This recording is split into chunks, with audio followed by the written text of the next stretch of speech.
Minute records. Joined then by first team manager Chris Search following another eventful afternoon on Canvey Island and another 3 points. And this week, we're not getting sprinkled on by sprinklers. We've gone up in the gantry. Firstly, Search, your thoughts and reflections on a successful afternoon against Hampton and Richmond. Yeah, obviously delighted to get the 3 points. The old cliche, a game of two halves, and it certainly was today. First half, the boys were tremendous. The game should have been dead and buried, in all honesty. I think if we'd come in at leading by 4 goals, it wouldn't have been unfair. As it was, obviously coming 2-0, felt we was in full control of the game. Looked sharp on the break. Our shape looked very good, and I thought, to be honest, it was of course, it wasn't counting my chickens as such, but I felt that we had total control of the game. And to be fair to Hampton, they come out second half, changed a couple of bits. I felt Gondo come on, obviously ex Concord player, looked very sharp. Got him on the ball, and they made a real game of it second half, and testament to them and their management to actually put the troops as well as they did. Because as I say, I think if it was a boxing match first half, it would have been stopped. But obviously, second half they come out and made a real fight of it. So boys had to show a bit of character, a bit of resilience. Again, defending. We conceded the goal, and then it was sort of a bit of backs against the wall. We obviously could have countered a couple of times, but in all honesty, they dominated second half. And but happy. I feel we've done overall enough in the first half to deserve the win. You touched on the chances you had in the first half. Obviously, Temi sorted one home quite nicely, and then had a second chance which Alan Julian saved very well. And I think Blanchie had 3 chances in about 3 seconds that he managed to hit. Again, all of Julian. How disappointed, I suppose, were you not to come in 3 or 4 ahead? Yeah, it's hard because I think that, to be fair, that we reward the boys' efforts. They got themselves in the right positions. They hit the target at the end of the day. Very experienced goalkeeper. I think he's 38 now, Alan, and he showed his experience today. Come out a couple of times, made himself big. Bit fortunate, I felt, with the Blanche second effort. It went straight to him, but he had made a great save for the one before. And that's football, I'm afraid.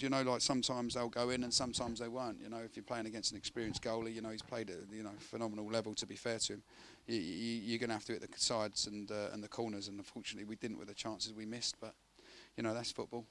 The goals we did score were absolutely phenomenal. I can't wait to watch them back on the video later, because from the touchline, the speed and the pace we went with, the quality and the detail on the cross and the finish.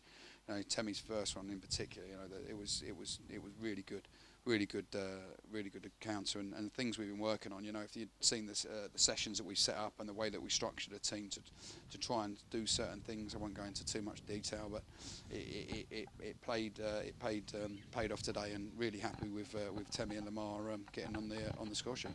You've slotted me in very nicely to my next question, Temi and Lamar. A lot of people questioned it when Temi re-signed.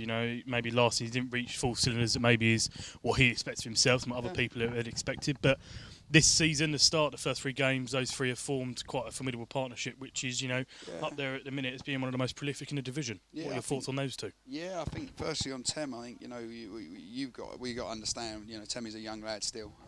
I've always felt personally when I watched him play, he's a 9. He has to play central. I think that's where you get the best out of him. First half today, as maybe first half against Oxford, I thought he was unplayable. He's understanding his position. He's understanding himself as well, like the size of him and what he can actually achieve if he's firing all cylinders is pretty frightening at this level. I'm glad that he's bought into where we are.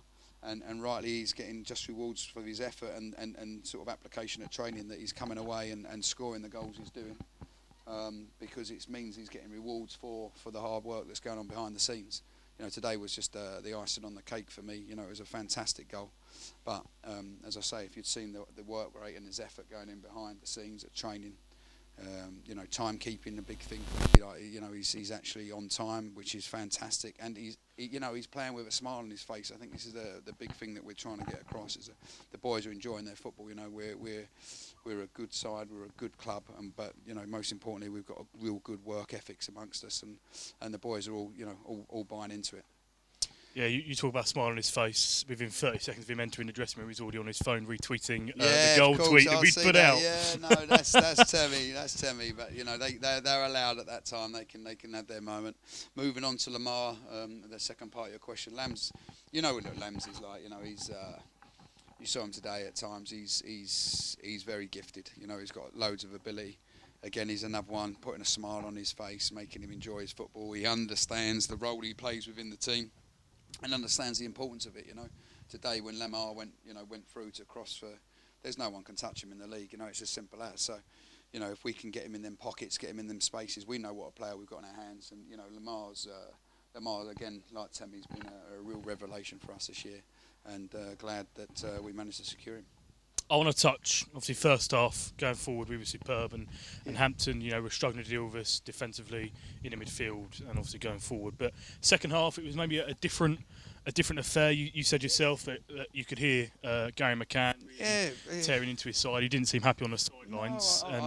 How impressed were you with how we conduct ourselves in the second half? Yeah, I think to be fair to Gary, like, he's been around a long time. He knows the level. He knows football. You know, so massive respect to him. You know, we didn't expect anything different. I said at half time, don't think that they're going to come out second half, and we're going to have an easier game as we did first half. I said, because the man hasn't done what he's done in football and been at this level for that long a time to accept that first half performance. And you know, it was bang on. You know, they come out, they showed a totally different side to their game, and to be honest, they deserved to get the 1-0 second half scoreline. At the end, obviously a little bit for us, a little bit backs to the wall, but that's the resilience that we've got to show. You know, it's something that's expected. I keep saying it about expected at this club. You know, we've got Aaron Pollock, Jaden Kensdale, they're winning headers. You know, Miles in goal was again. You know, he's had 2 games here this season and has been absolutely brilliant both times. Not his best performance, in all honesty, because of the levels I saw against Dorking, against Oxford, and we spoke to him about that. You know, but if he's going to keep coming in here and showing them levels in that performance, and with the front three, the back three we've got in front of him, you know, we've got a lot about us on that side. We've got a lot of grit. We've got a lot of backbone, and it's testament to the group. You know, as I say, they're buying into what we want to do, how we want to do it, and you know, it's really good for us to come away against a very good Hampton side and get the 3 points. Obviously, you've kind of touched on it there, the influence of Miles, but as well as the 3 centre halves this afternoon was obviously Kensdale, Pollock and Randall. Those 4, including Miles, obviously. How impressed were you? And I mean, I'm going to touch on it. Miles pulling off another world-class save early in the second half, which I think even the likes of Manuel Neuer and players like that would be proud of. Yeah, I think testament to them boys is the fact, if you look at their ages, I think Miles 19, Jaden's I think 20. Pollock 24, the veteran, if you like, at 24 in the centre of the back, and you got Kensdale 21.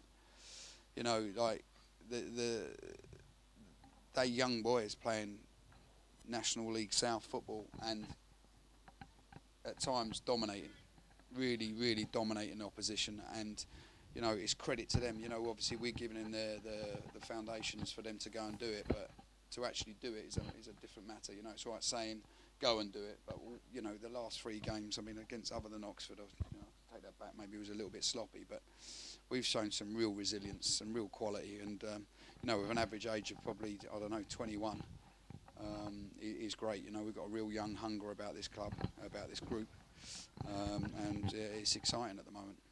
Quickly before we move on to Monday afternoon and Welling United, I want to touch on where we've got to in the league table. Third, 7 points, obviously 2 wins and a draw. Yeah. Come May, I'm sure you'll be over the moon if we were still sat in third position, wouldn't you? Well, yeah, I mean... It's a difficult one, isn't it? Yeah, it's a difficult one. Of course, we'll be absolutely delighted and over the moon, absolutely. But, I mean, I think we've got to keep it real at the moment. We're on the wave, and the wave's pushing us along nicely. And, you know, we're going to have our ups and downs. And as I said to the boys, you know, the key is staying on that wave. It's a lot easier surfing a wave and staying on it than it is to keep falling off and getting back on, falling off, getting back on. So, while we've got the momentum, while we're on that wave, then we've got to make the most of it, you know. So we're going to go into Welling game in very good spirits. You know, I said to the boys today, obviously Saturday, Monday, he's going to put a bit of a burden on some of them. So I'd expect to make a couple of changes, but you know, the changes that potentially we make with anyone on that bench. You know, we had to leave another lad out today, but anyone that we're Calvin's back as well. So anyone that we're going to bring into the team, if you like, or into the squad is not weakening us one bit. You know, and that's really good. You know, the boys at the moment, you know, they're on our side. You know, I know football's a tricky game and things will change quickly, but right now the boys are on our side. They're believing in us. They're trusting us. And as long as we're getting results like we are at the moment, I'm sure that they'll stay with us. You've moved me on again quite nicely to Welling. I know you're going to probably ignore what I say now, but I'm going to put it in anyway. Obviously, Welling, I'm looking at their games and what's on Flash Scores, haven't actually won a game since February 16th of this year. And they've come into this one on the back of 3 defeats in their opening 3 of the league. Obviously, not the start that they would have wanted, and they've just obviously switched to daytime training as well. What are you expecting when we head to Parkview on Monday afternoon? I mean, the daytime training, I'm not reading too much into that. I think, you know, that's obviously their prerogative. For me, it is what it is. You know, Welling, like anything, right, if you back something into the corner, at some stage it's going to come out swinging. So we're not going to go out down to Welling and underestimate them. You know, they're a strong, steady outfit.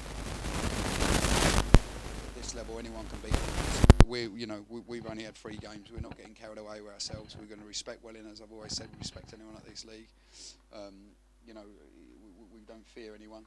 But, you know, like, as I say, if you keep backing things into the corner, they will come out swinging. So we will be prepared, we'll be ready, and we'll treat it like we would with any other game. You know, we're not going to disrespect them and go down there thinking this is anything but a tough game. You know, we fully understand that for us to get results, we need to turn up. Today could have quite easily been a different situation. Could have been out of sight, and then by the end of it, they could probably argue that they might have felt that they wanted a draw, but you know, that's football. So we'll go down there, as I say, we'll be focused, the boys will be ready, the group's in very good spirits, as you would expect at the start we've had. And we'll make sure that we will try our best to keep this momentum carrying on. Perfect. Sergio, we'll leave it there because I'm scared that the players have eaten all the pizza. So I'm going to make a run for that. But yeah, thank you very much. We'll catch up on Monday afternoon.